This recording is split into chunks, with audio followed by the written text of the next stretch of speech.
Doreen Huffington's funeral was hard. It wasn't that I was particularly sad. She and I weren't really friends, more like buddies. But when you're 73, you have to keep track of your peers. Doreen was the third this year, and it was only June. I walked slowly toward my house, leaning on my cane, the result of a bad fall last winter. The doctors said it would take longer to recover as I got older, but I wasn't about to listen to their gloomy predictions. I still had a lot to do in this life, and I didn't think my age was a judgment at all. Maple Street, where I'd lived for the past 38 years, greeted me with its familiar quiet. Bowers had always been a quiet town, and this neighborhood was especially so. Victorian-style cottages, neat lawns, old trees. My favorite place on earth, though lately, Orrin had been more and more insistent that I move somewhere closer to it.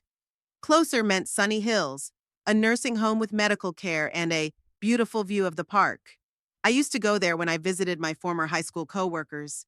There was nothing sunny about the place, just the smell of medicine and fading lives.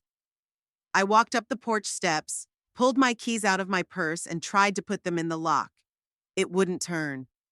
I tried again, taking a closer look. No, it was definitely my key. I hadn't mistaken it. But it wouldn't go into the keyhole.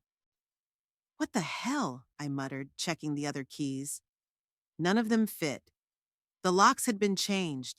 I stood leaning on my cane and tried to make sense of the situation. This couldn't have been a mistake or an accident. Someone had deliberately locked me out of my own home. I pulled out my phone, one of the few modern things I was used to, though not without difficulty. Orrin had insisted I have a smartphone. "Mom, that way I can always reach you," he'd said.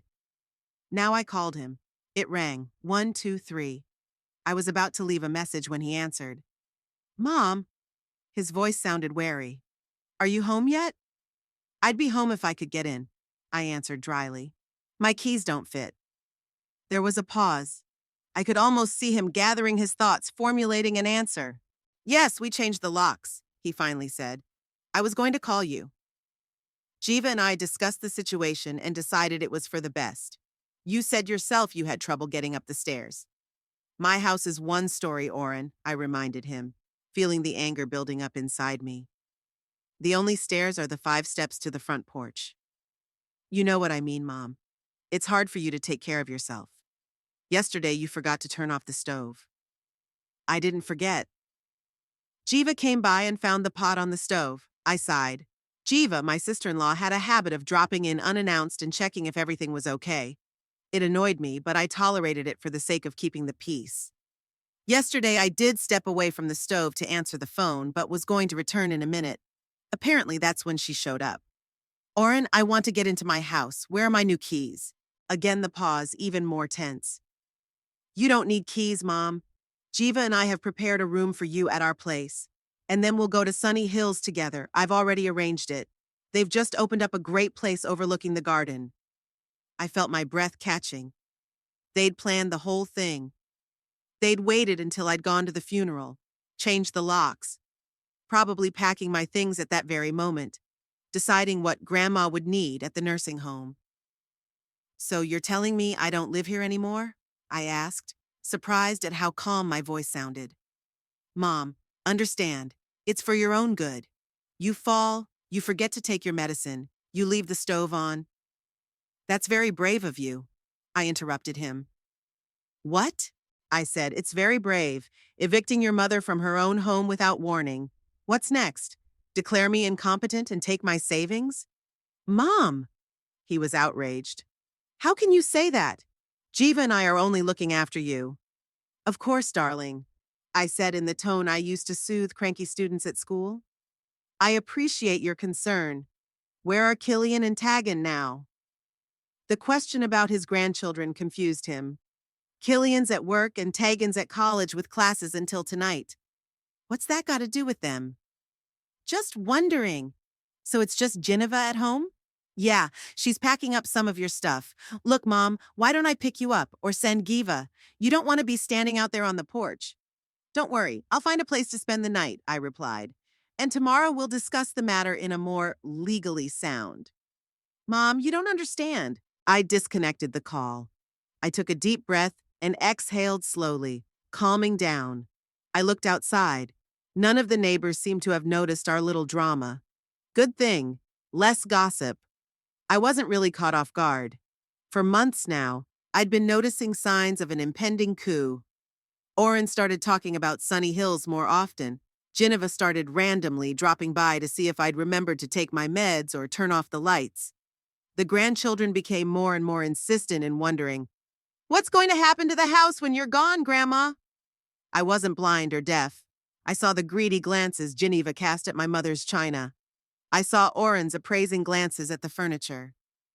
I heard Killian talking to a friend on the phone about how, after Grandma, the house will be a bargain. The neighborhood will only get more expensive.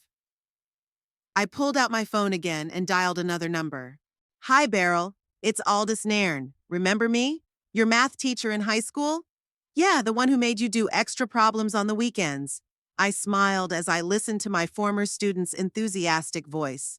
"Listen, sweetie, I need some help, and maybe your professional services." 20 minutes later, a cab pulled up. I looked back at my house one last time before getting into the car.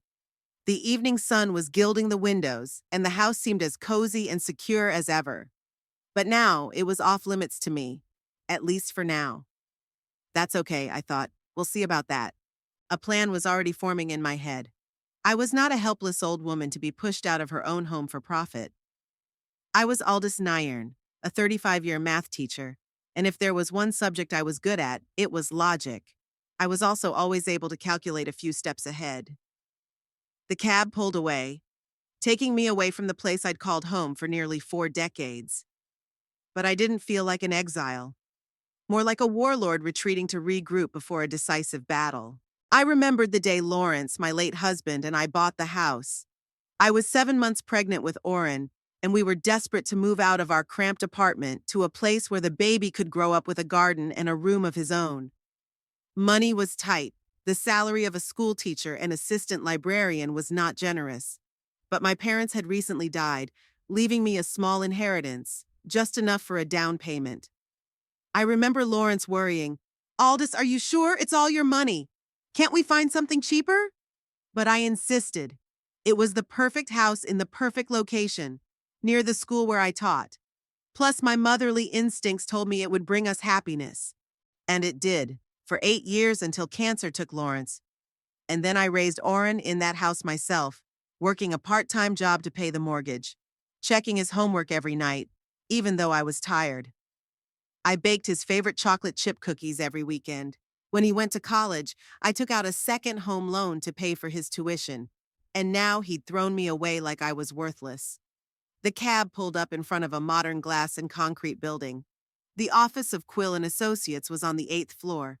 I paid the driver and, leaning on my cane, stepped into the cool lobby. "Well, Oren," I thought as I pressed the elevator button, "you've chosen to come this way. Don't take offense when I return the favor." In the elevator, I pulled a small notebook with a worn leather cover out of my purse. In neat teacher's handwriting, it contained dates, amounts, and brief notes, a history of my son's financial transactions with my accounts over the past 5 years. Oren didn't know I kept this notebook. He thought I was too old and absent-minded to notice small borrowings, as he called it, when I once asked him about a strange withdrawal from an account. Beryl Quill's office was in Bowers' most prestigious business center, a glass tower at the intersection of Central and Oak. I sat in a leather visitor's chair, holding a cup of tea that Beryl's assistant offered me. The office was tastefully decorated, austere but not impersonal. Diplomas and a few abstract paintings in calm colors hung on the walls. I remembered Beryl as a girl with 2 pigtails and a sharp mind. She was always the first to raise her hand in my math class, grasping the most difficult concepts on the fly. Now sitting in front of me was a confident woman of 42, with close-cropped hair and a penetrating gaze. But I still saw her as that bright little girl from the back of the class. "Mrs. Nairn, I can't believe your son did this." Beryl shook her head, closing the notebook she'd been jotting down the details of my situation. "What he's done is completely illegal. It's squatting, and we have every reason to sue him." "I don't want to sue my own son, Beryl," I sighed. "I want to teach him a lesson and go back to my house. On my terms." Beryl looked at me with respect. I see. Then we'll write a strong letter outlining the facts of the violation and the consequences. That should sober him up. But first, let's check to see who the house is officially registered to. I pulled a file out of my purse. It's all in here. I've been keeping copies of all the important paperwork with me for the last 6 months, ever since I noticed Orrin was taking too much interest in my finances. Prudent? Beryl nodded, accepting the folder. Where are you staying for the next few days? A hotel? I haven't decided yet. I could rent a room, of course. Don't even think about it, Beryl interrupted me. I have a guest room. You can stay with me as long as you need to. I don't want to embarrass you, sweetheart. Are you kidding? Beryl smiled. You have no idea how much your lessons have meant to me. If it weren't for you, I never would have gotten into law school. You were the only one who believed that a plumber's daughter could become a lawyer. It felt good to hear you say that. I had always tried to support my students, especially those who, like Beryl, came from families with disabilities. But now I felt uncomfortable finding myself in the role of needing help. I'm going through a bad time, Beryl continued, as if sensing my confusion. I'm recently divorced, so the house is a little empty and quiet. I'd love it if you'd keep me company. In that case, I gratefully accept your offer. I nodded. But only for a few days until the house is settled. Beryl looked at my papers again. Okay, the house is all yours. The mortgage is paid off. There are no leads for your son. He's acted completely illegally. Let's draft a letter to make him think about the consequences. In the evening, we arrived at Beryl's apartment, a spacious, high-ceilinged apartment with panoramic windows overlooking the city park. The guest room was cozy, with a comfortable bed and a desk by the window. Make yourself comfortable, Beryl said, setting my small bag on the poof by the bed. The bathroom is across the hall, the second door on the left. If you need anything, don't hesitate to ask. Thank you, sweetheart. You're very kind. When Beryl walked out, I slowly sank to the edge of the bed. It had been a long day, and the fatigue had finally taken its toll. I pulled a silver-framed photograph out of my bag, the only personal item I'd brought with me. It was of Lawrence and me standing outside our house the day we got the keys. So young, so happy. My thoughts went back to those distant days. Lawrence worked as an assistant librarian at the Bowers City Library, a quiet, thoughtful man with kind eyes and a soft smile. We met there in the library when I was looking for materials for my classes. He helped me find a rare book on the history of mathematics, and there was instant sympathy between us. Our marriage was happy, but short. When Orrin turned 8, Lawrence was diagnosed with an aggressive form of lung cancer. 6 months later, he was gone. I was left alone with a baby, a mortgage, and my husband's medical bills. Insurance covered some of the medical expenses, but not all. The most difficult period of my life began. I took extra hours at school, tutored in the evenings, and worked part-time at the bookstore on weekends. Sleep became a luxury, 4 or 5 hours a night, no more. Orrin was a withdrawn boy who was going through his father's death. I tried to give him as much attention as I could, but often felt I was failing. There were times when, after putting my son to bed, I locked myself in the bathroom and cried silently from helplessness and exhaustion. But we got through it. By the time Orrin graduated from high school, I had paid off my debts and even put some money aside for his college. It wasn't enough, though. I had to take out a second mortgage on the house. But I had no regrets. My son got a good education and became a financial advisor. At first, he was grateful for my sacrifices, but over time, something changed. Maybe it was his wife Geneva's fault, a beautiful but cold woman who always looked at me as an annoying nuisance. Or maybe it was Orrin himself, his growing ambition and greed. He started talking more and more about how irrational I was with my finances, hinting that he could help me with investments. I sighed and set the picture on my bedside table. This was no time to indulge in memories. I needed to focus on the present and the future. The next morning, Beryl drove me to the bank. I needed to check the status of the accounts and perhaps make some changes to the access rights. Good morning, Mrs. Nairn. The manager, Mr. Pratt, a thin man with a neatly trimmed beard, greeted me. What can I do for you? I'd like a statement of all my accounts for the last 5 years, I said. And I also need to remove my son Orrin Nairn from the list of trustees. Mr. Pratt raised his eyebrows in surprise, but said nothing. In half an hour, I had all the documents I needed to prove that Orrin had regularly withdrawn money from my account, small amounts. But the total amount of money I had withdrawn was considerable. "Now to the First National Bank," I said to Beryl as we left. "I have a safe there with some important documents in it." The safe contained the original deeds to the house, my will, and one other important thing: an audio recorder the size of a pack of cigarettes. For the past 3 years, I had recorded every conversation I had with my son and his family. Not out of paranoia, but out of caution. I could sense that attitudes were changing, and I wanted to have proof in case of a situation like this. There was something sad about recording my own son, catching him in lies and manipulations. But I consoled myself with the thought that I was doing it not out of revenge, but in self-defense. Back in Beryl's office, we laid all the papers on her desk. "This is impressive, Mrs. Nairn," she said, looking at the bank statements. "You've done a lot of preparation." "I taught math for 35 years, Beryl. I'm not easily confused by numbers. And these records?" Beryl picked up a recorder. "Are you sure you want to use them? It could ruin your relationship with your son," I wondered. Was I really prepared to go that far? "Let's keep them as a backup for now," I decided. Perhaps it would be enough to mention their existence. Beryl nodded and began drafting a formal letter while I went through the deeds to the house. The deed of sale, the mortgage agreement, the payment receipts. Everything was in perfect order. The house belonged to me and only me. "Here, look at this." Beryl handed me a draft of a letter. I stated the facts of the violation of the law on illegal eviction, mentioned the possible consequences, up to criminal prosecution, and demanded the immediate return of access to the house. I read the text carefully. The letter was impeccably written, professional, unemotional, but with a clear indication of the seriousness of the situation. "Add a clause stating that I could claim compensation for moral damages and for any missing or damaged items," I suggested. "And let's send it not only to Orrin, but also to his office. Let his coworkers know what a caring son he is, too." Beryl smiled. "You really want to teach him a lesson, don't you? I want him to realize that old age doesn't equal helplessness, and that you don't do that to a mother." That same day, the letter was sent, officially, with a courier requiring the recipient's signature. Now all that remained was to wait for Orrin's reaction. In the evening, Beryl offered me a glass of wine.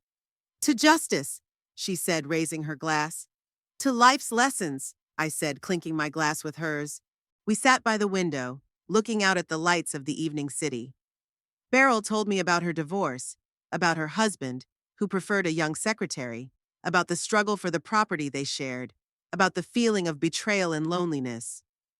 "You know, Mrs. Nairn, your lessons have helped me in this situation," she said.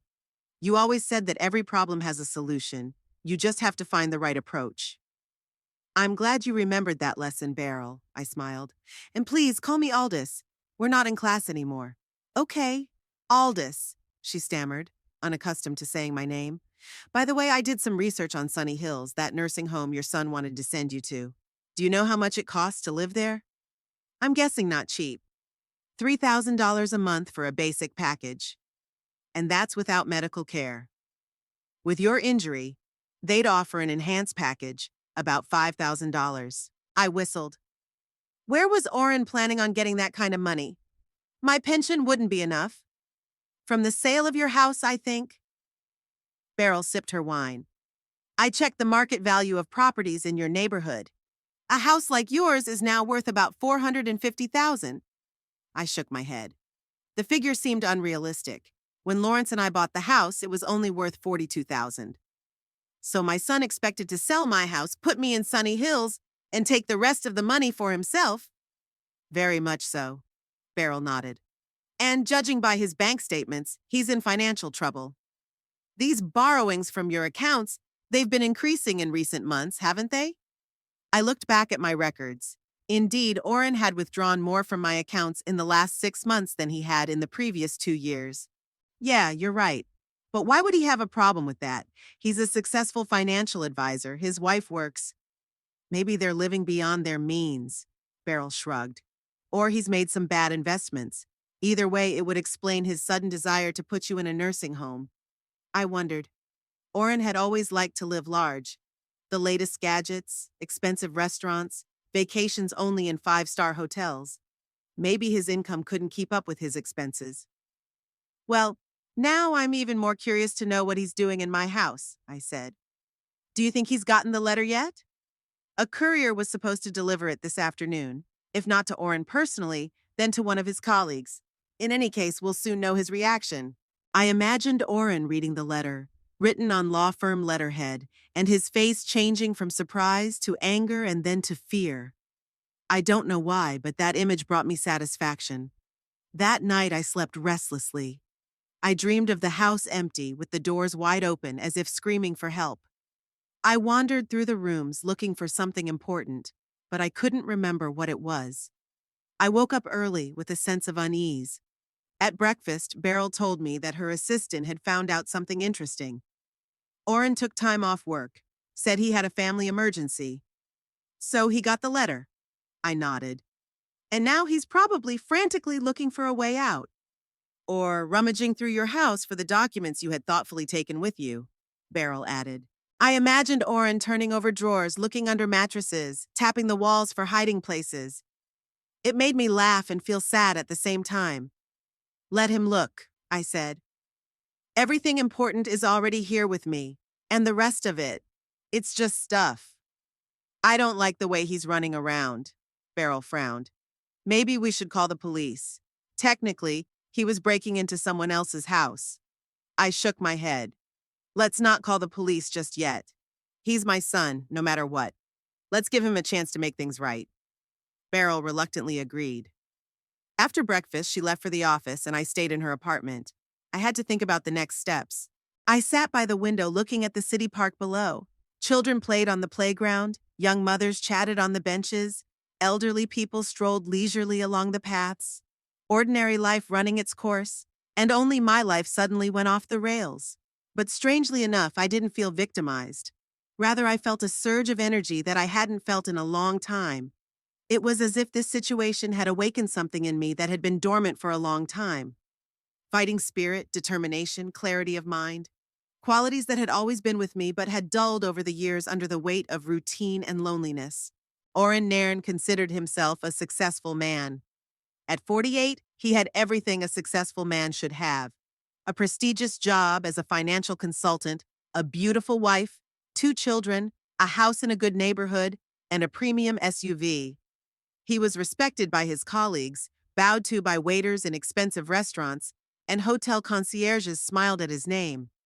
He was Orrin Nairn, a man who always knew exactly what he wanted and knew how to get it. But now, sitting behind the wheel of his car in the underground parking lot of an office building, he could feel that image crumbling before his eyes. In his hands, he was holding an envelope that had been delivered to him an hour ago by a courier right during a meeting with an important client. The envelope bore the logo of Quill and Associates, one of the most famous and expensive law firms in Bowers. Orrin didn't open the letter right away. Something told him he wouldn't like the contents. He put the envelope aside and tried to concentrate on the presentation for the client. But his thoughts kept returning to the letter, and finally he did something he'd never done before. He called off the meeting early, citing a family emergency. Now, sitting in the silence of his car, he finally opened the envelope. The letter had been written in dry legal language, but its meaning was clear. Orrin was accused of illegally evicting his mother, Oldest Nairn, from her own home at 15 Maple Street. He was accused of violating several articles of the Civil Code, as well as possible fraud in connection with unauthorized withdrawals from Oldest Nairn's accounts. The letter ended with a demand that he immediately return the house keys to the rightful owner, and a warning that if he refused, the matter would be referred to law enforcement for criminal charges. Orrin reread the letter twice, unable to believe his eyes. How did his mother, who could barely use a cell phone, know a lawyer of this caliber? And how did she know about the withdrawal? He had always been careful, taking small amounts that he thought his mother wouldn't notice. They were just borrowings. He was going to pay them back as soon as his investment started to show the promised returns. Shit, Orrin muttered, crumpling the letter. Shit, shit, shit. He started the car and drove out of the parking lot, breaking the speed limit.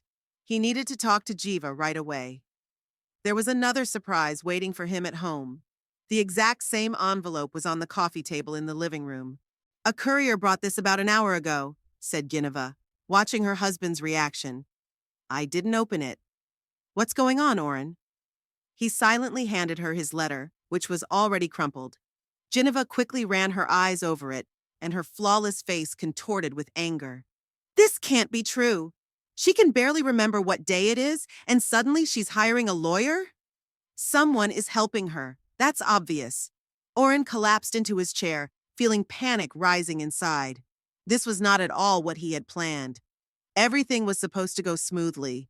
His mother moving into a nursing home, the house being sold, the money going into an account controlled by him as trustee. Part of the money would actually go to support his mother, and the rest? The rest would help him out of the financial hole he'd put himself in with his failed investments. "We have to do something." Geneva paced the room, tapping her heels nervously on the parquet floor. "Have you called her?" "No, not yet. I wanted to talk to you first." "Then call her. Find out what kind of game she's playing." Oren took out his cell phone and dialed his mother's number. Long beeps, no answer. He tried again, same result. "She's not picking up," he said, tossing the phone back on the couch. "I told you we should have done things differently." Geneva crossed her arms over her chest. "I should have gradually convinced her that she couldn't do it on her own. Show her how good she'd be at Sunny Hills. And you decided to do it all in one fell swoop. Don't start." Oren snapped back. "If we'd followed your plan, we'd be at it for another 6 months. I need the money now." You, always you," exclaimed Geneva. "Have you thought about us? What will happen to our reputation if this goes to court? What will people say when they find out that Oren Nairn, a successful financial consultant, kicked his own mother out of her house?" Oren turned pale. He hadn't really thought about that side of things. Reputation was an important part of his business. People trusted him with their money in part because they saw him as a responsible family man. If this story gets out, "We need to call a family council right away," he decided. "Call Killian and Tagan and have them come as soon as possible." 2 hours later, the family gathered in the living room. Killian, the oldest son, had rushed in from the office of the technology company where he worked as a junior manager. Tagan, the 19-year-old daughter, had come in from college, unhappy that she had to miss the party. "So Grandma has hired a lawyer and is threatening to sue Dad," Tagan summarized after listening to her father's rambling story. "Frankly, I'm not surprised." "What do you mean?" Oren frowned. "Well, we practically kicked her out of her own house." Tagan shrugged. "I'd be furious too." "We didn't," Jinhua said indignantly. "We offered her more suitable accommodations for her age and health." "Come on, Mom." Tagan rolled her eyes. "We all know it wasn't an offer. Dad changed the locks while Grandma was at the funeral. That's pretty harsh." Oren looked at his daughter with wonder. When had she had time to become so straightforward? Not so long ago, Tagan had been completely on their side, nodding along when they discussed how Grandma was getting more and more distracted and dreaming of them selling the house and buying a yacht. "The question is not whether we did the right thing or the wrong thing," Killian interjected. "The question is what to do next. I suggest that we return the keys to Grandma and apologize. Let's pretend it was a misunderstanding." "Misunderstanding?" Geneva was indignant. "After a formal letter from a lawyer? It'll look like an admission of guilt." "Aren't we guilty?" Killian asked. Oren sighed. The family council was not going at all as he had expected. Instead of rallying together in the face of the threat, they started arguing amongst themselves. "Okay, let's calm down," he said, raising his hands. "We need to decide what to do about this letter. I'll try to contact my mom again and explain the situation to her." "What situation?" Tagan snorted. "That we wanted to sell her house to pay off your debts?" Oren stared at his daughter. "What? How did you—" "I'm not blind, Dad." Tagan crossed her arms across her chest. "I've seen the bills that come in your name. Collectors don't write greeting cards." There was a heavy silence in the room. Geneva looked at her husband as if she was seeing him for the first time. "What collectors?" she asked icily. "You said we were just temporarily saving money because of the market volatility." Orrin felt a cold sweat run down his back. This was definitely not something he had planned to discuss today. It's a long story, he said. Let's deal with Mom's problem first. No, I want to know now, Geneva insisted. How bad is it? Orrin gave up. I owe about 200,000. The investments I made last year turned out to be not as secure as I thought. 200,000? Geneva jumped up from the couch. You invested $200,000 in some gamble and didn't tell me?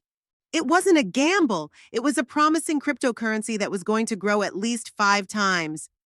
Oh my God! Geneva covered her face with her hands. You invested our savings in cryptocurrency? You, the financial advisor who was always telling clients to diversify and be careful.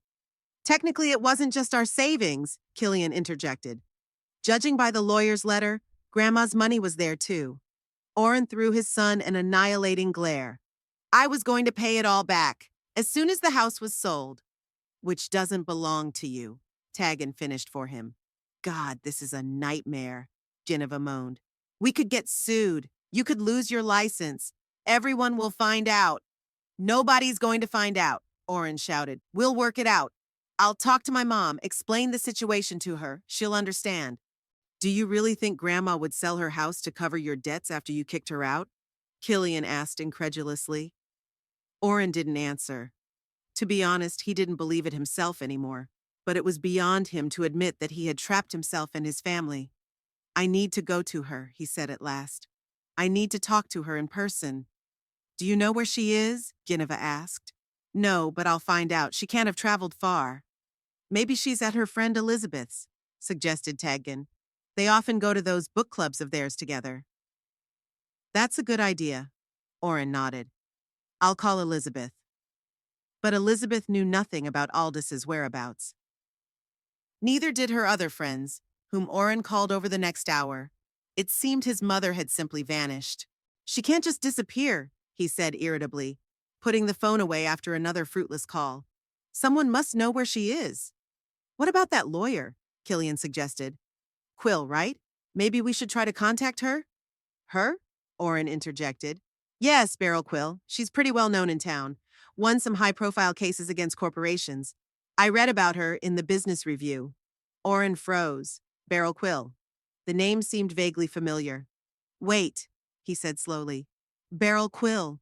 She went to Bowers High School? I have no idea, Killian shrugged. Why?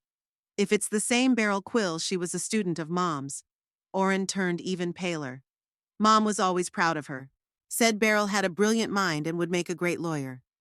Wait a minute, Geneva intervened. Are you telling me that your mother is friends with one of the best lawyers in town? And you didn't think of that when you were planning your event? Orrin sank back into his chair, feeling his strength leaving him. No, he certainly hadn't considered that factor, as well as a lot of other things. Grandmother always kept in touch with her former students, Taggin said. Remember that NASA guy who visited her for Christmas 2 years ago? Or that female surgeon who counseled her after her fall? Grandma knows tons of successful people, Orrin remembered. His mother did have relationships with many of her former students, who seemed to have genuine affection and respect for her, not like her own son. I'll call Quill's office, he decided. I'll try to make an appointment. But that idea failed. The secretary politely informed him that Miss Quill did not accept calls from Mr. Nairn and advised him to read the letter and comply with its requirements. What are we going to do? Geneva asked as Orrin threw the phone away in a rage. I don't know, he shouted. I just don't know. The situation seemed hopeless. His mother, whom he thought was a helpless old woman, was suddenly one step ahead of him. She had a powerful lawyer, evidence of his financial fraud, and apparently a determination to teach him a lesson. Maybe we should just, give up? Killian suggested.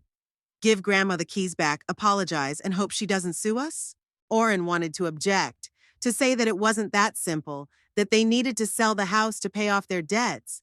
But he suddenly realized he was backed into a corner. Any action he took would only make things worse. Okay, he finally said. I'll get the keys back. And I'll try to talk to her. What about the debts? Geneva reminded him. I'll think of something, Orrin said uncertainly. Maybe I'll take out a loan against our house. Our house? Geneva jumped up. Don't even think about it. I won't let you risk the roof over our children's heads for your crazy investments. Then what are you proposing? Oren yelled. I don't have 200,000. I'm facing bankruptcy, maybe even jail if I'm found to have used client funds. There was dead silence in the room. Jinhua stared at her husband with wide open eyes. Client funds, she whispered. You used client money for your investments? Oren realized he had said something unnecessary. He wasn't going to admit it even to his wife. They were temporary borrowings, he muttered. I plan to pay it all back before the annual audit, with interest. Oh my God! Geneva sank to the couch as if her legs had stopped holding her up. It's the end. We're broke.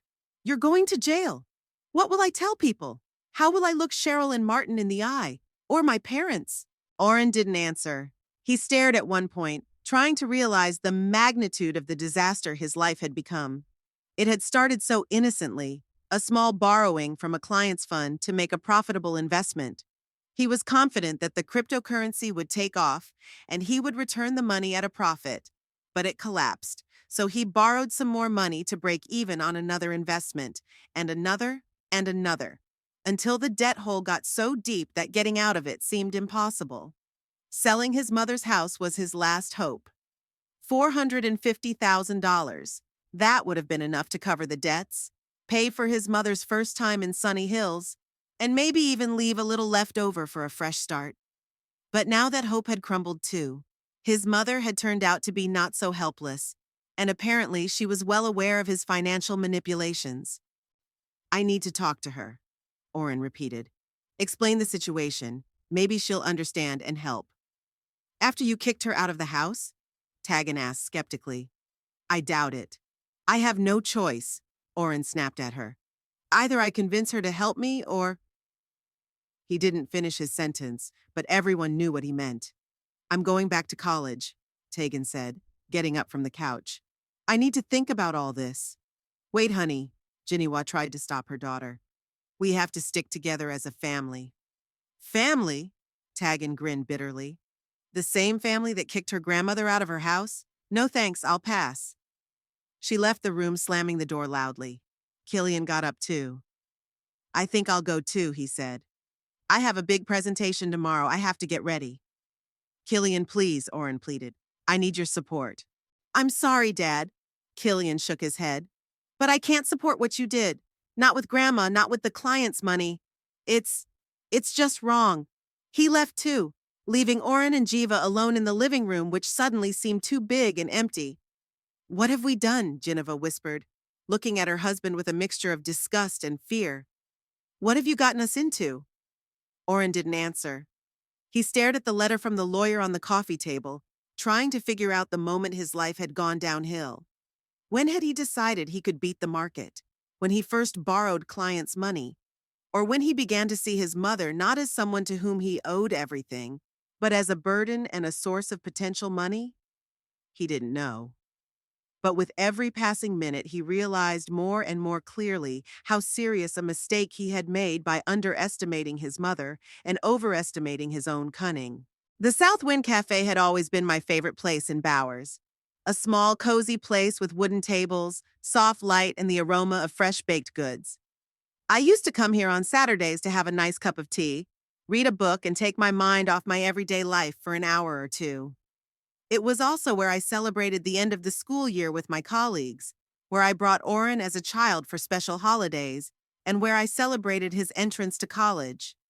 Today, I came back here in a completely different capacity, not as a regular visitor, but as a participant in a family conflict to be resolved. Beryl walked beside me, poised and confident in her perfectly tailored ivory suit. My former student and now my attorney. Are you sure you're ready for this conversation? She asked, holding the door for me. We can postpone the meeting if you need more time. The longer we put it off, the harder it will be, I replied as I entered the cafe. Besides, I've done enough preparation. Beryl nodded understandingly.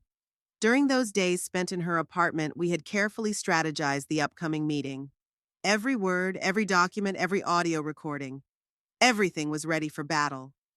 I noticed Oren right away.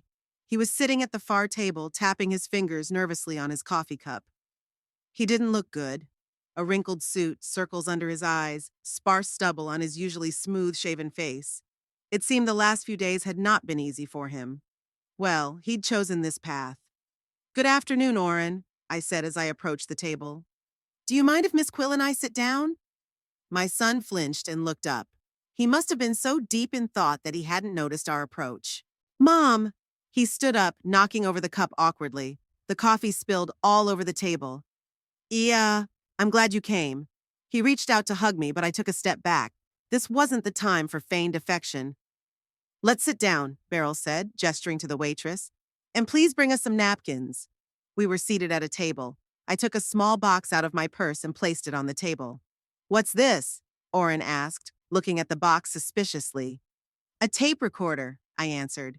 "Do you mind if I record our conversation?" "Why?" He smiled nervously. "We're just talking as a family." "As a family," I repeated, turning on the tape. Interesting choice of words, considering the circumstances. The waitress brought napkins and wiped up the spilled coffee. We ordered tea for me, mineral water for Beryl, and another coffee for Orrin. "Mom, listen," Orrin began as the waitress stepped away. "I know what I did was reckless, but I acted in good faith. I was concerned for your safety, for your health. Please." I raised my hand, stopping the flow of his words. "Let's just leave it at that. You weren't worried about my health when you changed the locks on my house while I was at a friend's funeral. You were worried about your financial problems." Orrin turned pale. "I don't know what you mean." 200,000 in debt, Orrin, I said calmly. "Failed cryptocurrency investments, use of client funds, possible legal problems. Isn't that right?" His eyes widened in surprise. "Where did you—" "It doesn't matter," I interrupted him. "What matters is that you've decided to solve your problems at my expense. Sell my house, put me in a nursing home, and use the rest of the money to cover your debts."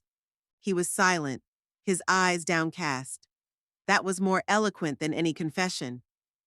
"Mom, I was going to pay you back," he finally said, "as soon as my business would get better." "How did you pay back the money you'd been taking out of my accounts for the last 5 years?" I asked, pulling bank statements out of my bag. "Here, for example, you withdrew $500 on March 23rd, and another $700 on April 10th, and another $1,200 on May 1st. Was that a temporary borrowing too?" Orrin looked at the statements with horror. "I don't understand how you—" "How did I know?" I smiled. "Orrin, I taught math for 35 years. You think I wouldn't notice money disappearing from my accounts on a regular basis? I've seen it all, every time. I was just waiting for you to come clean and explain why you needed the money. But you didn't say anything, and you kept taking it." "I was going to give it all back," he repeated like a broken record. "Of course you were," I nodded. "Just like the 80,000 you took supposedly to invest for me 3 years ago. Where is it, Orrin? Where is my 80,000? He remained silent, looking away. Beryl silently watched our conversation, occasionally making notes in her notebook. "You know what the saddest thing is?" I continued. "If you would just come to me and be honest about your problems, I would help you. You're my son. I've always supported you.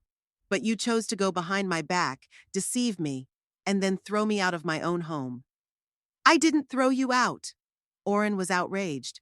"I offered you to live with us and then move to Sunny Hills. For $5,000 a month," I clarified. "And how long did you plan to pay for my stay there? A year, 2? And then what?" Orrin didn't answer. We both knew the answer. "Mr. Nairn," Beryl intervened, "we're not here to blame you. We want to find a solution that will satisfy everyone." "What solution?" He grinned bitterly. "I'm 200,000 in debt. I could go to jail if I'm found to have used client funds. I could lose my license. The only solution is to sell my mom's house and—" "No," I shook my head. "My house is not for sale. Not ever." "Then what do you suggest?" He was almost shouting, attracting the attention of the other visitors. "Let me go bankrupt? Go to jail? Is that what you want, Mom?" "No," I answered calmly. "I want you to realize what you did was wrong, and I want you to make up for your mistakes." "How?" He threw up his hands. "I can't just pull 200,000 out of thin air." "Mr. Nairn," Beryl intervened again, We have prepared a proposal that may help to solve your problem. But first, there are a few other things we'd like to clear up. She took a folder of documents out of her briefcase. Tell me, did you ever tell your family how your mother's house was purchased? Oren frowned. What does that have to do with it? Just answer the question, Beryl insisted. Well, my parents bought it shortly after I was born. Oren shrugged. My father worked at the library, my mother at the school. They'd been saving up for a down payment for a long time. That's not quite true, I said. The house was bought with the money from the sale of my parents' property. Your father did work at the library, and I worked at the school. But our salaries were just enough to pay the mortgage and basic expenses. The down payment, 40% of the house's value, was made entirely with my money. So? Oren asked incomprehensively. So you've been telling your wife and children for years that the house was an inheritance from your father, I replied. That he was the one who provided the family with a place to live. That it was his credit. I never said that. Did you? I pulled a small recorder out of my bag. Let's hear it. I pressed the play button. Oren's voice came out of the speaker. My father bought this house. He worked his ass off to get us a place to live. And now my mom is just sitting there alone, occupying 4 rooms that could bring good money when sold. I pressed pause. This was a conversation I had with Jiva 2 months ago, I explained. You were having dinner in the backyard and I was just coming in through the kitchen. You didn't notice me. Oren stared at the recorder like it was a poisonous snake. Were you recording our conversations? He whispered. How long? 3 years, I answered. Ever since I noticed the money disappearing from my accounts. Ever since you started telling Jiva and the kids that I was getting increasingly distracted and needed supervision. Since you started discussing selling my house like I was already dead. I pressed another button on the recorder. Now Geneva spoke. She can't live alone, it's dangerous. If something happens to her, we will be blamed. It's better to put her in a nursing home where professionals will take care of her, and sell the house. It's too big for one person anyway. Oren's voice again. I've already checked out the prices at Sunny Hills. The basic package is $3,000 a month. If you sell the house for $450,000, you can pay her living expenses for a few years in advance, and the rest of the money. I turned off the tape. I have dozens of these conversations, I said, where you discuss my old age, my dementia, my inability to live on my own, where you plan how to dispose of my assets, where you, Oren, convince your children that I have become a burden. Oren sat with his head down. His shoulders slumped as if all the air had been let out of him. Why are you doing this, Mother? He asked quietly. To humiliate me? To get back at me? No, I shook my head. To protect myself, and to make you realize that I'm not a helpless old woman to be tricked into throwing away. I'm still your mother, Oren, and I deserve respect. There was silence in the cafe. Even the other patrons seemed to quiet down, sensing the tension at our table. What do you want from me? Oren finally asked. For me to apologize? Okay, I apologize. What I did was wrong. I shouldn't have changed the locks. I shouldn't have taken your money. I admit it. What else? I want you to give me back the keys to my house, I said. And I want you to tell your family the truth. The whole truth. About the money, about the house, about your debts, and how you plan to solve your problems at my expense. And in return? He looked up. Would you help me with my debts? No. I shook my head. I won't pay for your mistakes, Oren, but I have another offer. I nodded to Beryl and she pulled another folder out of her briefcase. We've looked into your financial situation, Mr. Nairn, she said, and we've worked out a plan to restructure your debt. You can sell your stake in the investment company, which will bring in about $120,000. The rest can be covered by selling your car and some other assets. Sell my stake in the company? Oren looked at her with horror. This is my life's work. I've been building this company for 15 years. Do you have any other suggestions? Beryl asked. Considering that in case of disclosure of information about the misuse of client funds, you not only lose the company, but may also find yourself under investigation. Oren was silent, contemplating the situation. I could see the emotions changing in his eyes. Anger, fear, despair. And finally, humility. I don't have a choice, do I? He grinned bitterly. There's always a choice, I replied. You can refuse our offer. You can keep looking for ways to take over my house. You can even try to have me declared incompetent, though. Given the evidence we have, that would be difficult. But you can also accept help and right your wrongs. Help? He snorted. You call that help? You're basically forcing me to sell my life's work. We're offering you a way out of a situation you created yourself, Beryl said calmly. The alternative is bankruptcy and potential criminal prosecution. Oren ran his hand over his face as if trying to wipe away his fatigue. I need to think, he said. And talk to Jiva. Sure, I nodded. But keep in mind that this offer is time limited. You have 3 days to think about it. And then what? He looked at me challengingly. Will you sue me? Will you send those tapes to the police? To the SEC? I hope it doesn't come to that, I said softly. You're my son, Oren. No matter what, I love you, and I want the best for you. But I also want you to understand that your actions have consequences, and sometimes you have to pay for your mistakes. He nodded without looking at me. I understood. 3 days. And one more thing, I added. I want you to return the keys to my house. Today. Oren took a bunch of keys out of his pocket and put them on the table. Here. Is that all of them? No. I shook my head. There's something else I want you to understand. I leaned toward him and lowered my voice so he couldn't be heard at the neighboring tables. The house was never your father's legacy, Oren. It was my house from the beginning. I bought it with the money my parents left me. I paid off the mortgage while working a part-time job after your father died. I took out a second mortgage to pay for your college tuition. I put not only money into this house, but a piece of my soul. And I won't let you or anyone else take it away from me. Oren looked at me as if he were seeing me for the first time.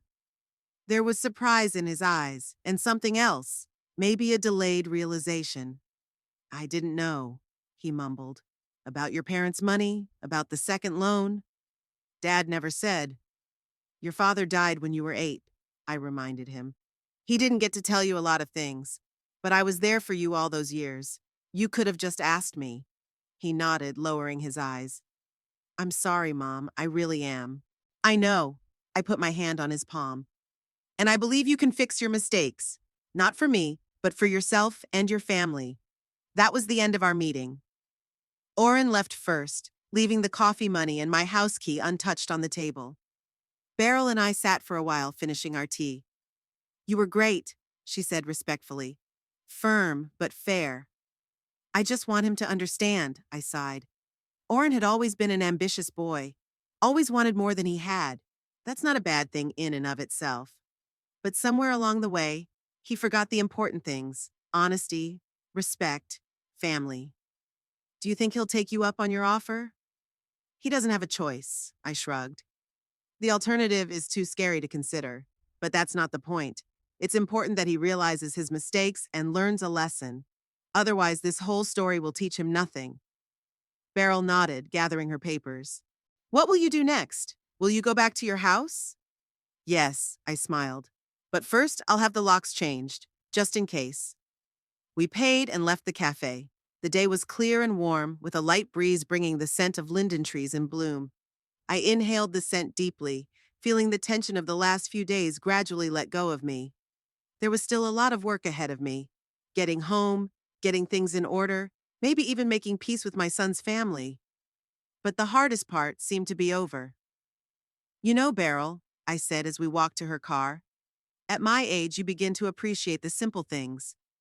A roof over your head, a good cup of tea, a chance to read a book in peace in your favorite chair.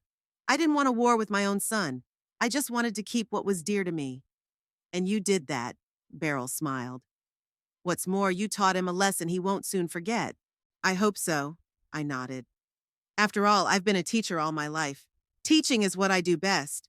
Returning to my own home turned out to be a strange experience. I stood on the doorstep holding the new keys. Beryl and I had decided to change the old locks the same day Oren had given me the keys back. It wasn't that I didn't trust my son, but caution was never a bad thing. The house looked almost exactly as I'd left it when I'd gone to Doreen Huffington's funeral. Almost, but not quite. There were signs of a hasty search. The drawers of the dresser pulled out and not fully closed, the books on the shelves shifted, the carpet in the living room wrinkled. Orrin was looking for something. Documents, money, valuables. He might even have found some of the little things I hadn't had time to take with me. But the important things stayed with me. The deeds to the house, the bank statements, the audio recordings of our conversations. I walked slowly through the rooms, putting things back where they belonged, restoring order. It was a ritual of sorts. I was making this house my own again, erasing the traces of the intrusion. In the bedroom, I pulled my wedding ring out of the jewelry box, the only thing of value I hadn't taken with me when I left. Not out of forgetfulness, but because I was sure Orrin wouldn't touch the heirloom. And indeed, the ring was still there. Maybe deep down, my son still had some moral principles. I spent the first week after my return putting the house in order and thinking about what had happened. Beryl called regularly to make sure I was all right. I never heard from Orrin. Then, on the 8th day, the doorbell rang. On the doorstep stood Killian, my eldest grandson. He looked uncertain, shifting from foot to foot and holding a small bouquet of wildflowers. "Hi, Grandma," he said, holding out the bouquet to me. "May I come in?" I stepped back silently, letting him into the house. We went into the kitchen where I put the flowers in a vase and made tea. "How are you?" Killian asked when we sat down at the table. "Fine," I replied. "And you?" "Not so good, to be honest." He shook his head. "After everything that's happened, it's not the best of times for the family." I waited silently for him to continue. Killian had always been the most thoughtful of my grandchildren, the most reflective and introspective. I knew he needed time to formulate his thoughts. "Mom and Dad are on the verge of divorce," he finally said. "After Daddy told me about his debts and what he planned to do with your house, Mom was furious. They fight all the time. Tagan's hardly ever home, always at college or at his girlfriend's. And I just don't know what to do." "What do you want to do?" I asked. Killian shrugged. "Honestly, I want things to go back to the way they used to be. When we were a normal family. When we'd come over for Sunday lunches and you'd tell stories about your students and Dad would make jokes and Mom would laugh at his jokes." I sighed. Those were good times indeed. But they had passed long before the story of the locks. Gradually, year by year, our relationship changed. Orrin became more and more aloof, Geneva more and more cold. The grandchildren grew up and went about their business. Sunday lunches became a formality and then stopped.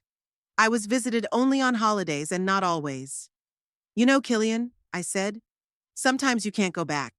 But you can build something new. Something maybe even better than the old one." He looked at me hopefully. "Do you think it's possible? After everything that's happened?" "I think it's worth a try," I smiled. "How about we revive the tradition of Sunday lunches? This Sunday at my house. Will you come?" "Sure," he nodded. The others?" "I'll invite everyone," I said. "Let them decide." On Sunday, I got up early and made my special apple pie, the apple pie Orrin had loved as a child. Then I roasted chicken and herbs, made mashed potatoes and salad. By 2 o'clock, the table was set, the house cleaned, and I, in my best dress, waited for my guests. Killian came first, helped set up the chairs, and brought a bottle of good wine. Tagan came next, unexpectedly neat and serious, with a box of cakes from a fancy pastry shop. Orrin and Geneva were the last to arrive, when I had almost given up hope. They kept their distance from each other, didn't speak, but the fact that they had come together was a good sign. Lunch began stiltedly. We exchanged formal phrases, avoiding talking about what had happened. But gradually, with each passing minute, the atmosphere grew warmer. Killian talked about his new project at work. Tagan shared her plans for a summer internship. Even Geneva thawed a bit when I praised her new hairstyle sincerely. Only Orrin remained silent, staring down at his plate. I could see how hard it was for him to be here, in the house he'd tried to take from me. Among the family he had to admit his mistakes to.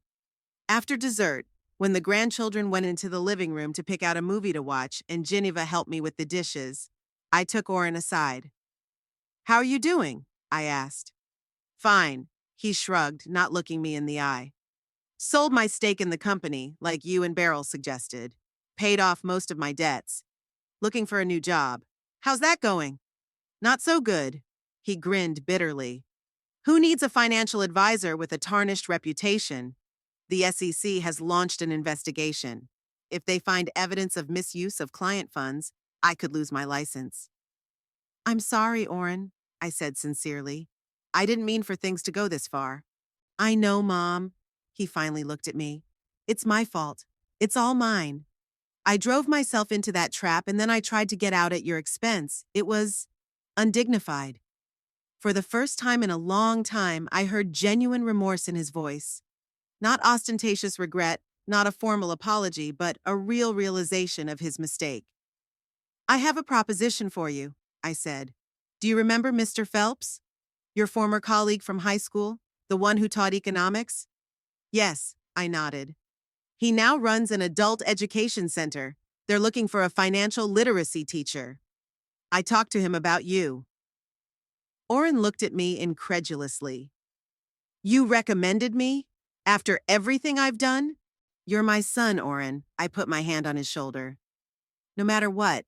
And you've always been good with finances. Yes, you made a mistake. A serious mistake. But that doesn't mean you don't deserve a second chance." "I don't know what to say." He looked confused. "Thank you, Mom." "Don't thank me ahead of time," I smiled. "The pay there is a lot less than you're used to, and you'll have to work hard. But it's honest work that can help people avoid the same mistakes you made." He nodded, considering my words. "I'll call Mr. Phelps tomorrow." This conversation was a turning point. Not right away, of course. It took months to rebuild trust. But gradually, our family began to rebuild our relationship. Oren did get a job at the education center. It was hard at first. He had to not only get used to his new job and much more modest salary, but also struggle with feelings of humiliation. A former successful financial consultant, he now taught the basics of saving money to housewives and pensioners. But over time, he found fulfillment in the work. His practical experience, including mistakes, proved valuable to his students. He could use real-life examples to show what financial illiteracy and uncontrolled risk-taking could lead to. He and Giva divorced after all. Too much distrust and resentment had accumulated between them. But the divorce was civilized, without scandals and public clarification of relations. Geneva moved to another city, closer to her parents, and Oren stayed in Bowers, renting a small apartment near the center. The grandchildren had changed the most, especially Tagan. From a frivolous girl, interested only in parties and fashion, she turned into a serious law student. Perhaps she was influenced by the example of Beryl Quill, whom she met at one of our Sunday lunches. Killian, too, had matured. He became more interested in family history, asking me about my parents, about my youth, about how Lawrence and I met and built our lives. One day he confessed that he had never before considered how much work and sacrifice was behind what he had always taken for granted. Sunday lunches became a tradition. Each week my home was filled with voices, laughter, sometimes arguments, but always genuine emotion. We became a family again, not perfect with our own problems and disagreements, but real. 6 months after our first Sunday dinner, I decided it was time for a long-planned move. For another family dinner, I invited not only Oren and the grandchildren, but also Beryl and her new husband, and a few old friends. When everyone was at the table, I stood up and tapped my fork lightly on my glass to attract attention. "I have an announcement to make," I said when everyone was quiet. "I'm going on a trip in a month." "Traveling?" Oren asked in surprise. "Where to?" "To Europe." I smiled. "First to England. I've always wanted to see the British Museum and Stonehenge. Then France, Italy, and Greece. For 3 months. 3 months? Killian looked shocked. "But Grandma, you've never traveled farther than the next state before?" "That's exactly why now is the time," I nodded. "I'm 73 years old. If not now, when?" "But what about home?" Oren asked. "Who will look after it?" "I asked Killian to stay here while I was away," I said. He agreed. Right, Killian? My grandson nodded, still looking surprised. Yes, but I didn't know you were going away for 3 months. Where did you get the money for such a trip? Oren asked. It must cost a fortune. I've been saving little by little for the last 15 years, I said, into a special account that no one knew about. Even you, Oren, with all your borrowing, hadn't gotten to it. A chuckle ran through the room. My son blushed, but smiled too. He had learned to treat his past mistakes with a dose of self-irony. And when did you have time to plan all this? Tagan asked. Oh, it was a long time ago, I winked at her. But I'd only finalized the details recently with Beryl's help. She helped me book hotels and excursions. All eyes turned to Beryl, who smiled modestly. Your grandmother is a very determined person, she said. When she makes up her mind about something, there's no stopping her. That's right, Oren muttered, and everyone laughed again. The rest of the evening was spent discussing my upcoming trip. Tagan advised on what clothes to take, Killian worried about safety, and Oren suggested installing an emergency app on my phone. I listened to them with a smile, feeling my heart fill with warmth. They were taking care of me, not as a helpless old lady, but as a loved one embarking on a great adventure. When the guests had gone and Beryl and I were alone putting away the dishes, she said thoughtfully, You know, Aldous, you've changed your family. The way they look at you now, with respect, with admiration, it's not what it used to be. They're the ones who have changed. I shook my head. I was just being me. Maybe, Beryl smiled. But you showed them who you really are. And that changed a lot of things. I thought about what she'd said. Maybe she was right. All my life I had tried to be a good mother, grandmother, teacher, to care for others, to support, to help. But somewhere along the way, I let my family forget that I am more than just those roles. That I am an individual with my own dreams, plans, strength of character. It wasn't until they tried to take away my autonomy that I finally showed them that side of me. You know what my biggest regret is? I told Beryl. That I didn't do it sooner. I didn't set boundaries. I didn't remind them that I deserve respect. Maybe then we could have avoided the whole thing with the locks and the legal threats. Maybe, she nodded. But sometimes we need a crisis to realize what's really important, and to find the strength to change things. I nodded in agreement. The crisis did change things, both in my family and in myself. I became more confident, more determined. I stopped being afraid of conflict and disapproval. I learned to assert my boundaries and say no when necessary. And a month later, I actually flew to London. I stood in the drizzling English rain looking at Big Ben, wandered the halls of the British Museum looking at ancient artifacts. I drank real French coffee in a small cafe in Montmartre, sunbathing on a Greek beach, looking out at the azure sea. And every week she called home, telling about her adventures. They listened with interest, asked questions, asked for pictures. And I felt that I was finally living the life I had always dreamed of, but put off for later. When I returned, tanned and full of impressions, they met me at the airport with flowers and posters. Even Jiniwa came from her new city. And at home, I was surprised to find a renovated bathroom, which I had dreamed of for years, but could not get the money and energy to do. It's from all of us, Oren said as I stared in amazement at the new shower and the beautiful tiles. We thought you deserved a little updating around the house. Thank you. I hugged him, tears welling up in my eyes. It's a beautiful gift. That night, lying in my bed, I thought about how strange things had turned out. The attempt to deprive me of my home had resulted in that home becoming even more mine. The attempt to remove me from family decisions made my voice more powerful. Trying to write me off because of my age has made everyone see that I am still full of life and plans. On the bedside table was a guidebook to Japan, my next dream. Next to it was a notebook with notes on places I wanted to visit. Age was no obstacle to dreaming. I proved that to myself and my family. I fell asleep with a smile, thinking that sometimes the end of one story becomes the beginning of another, much more interesting one. And that at 73, life can be no less colorful and intense than at 30 or 40.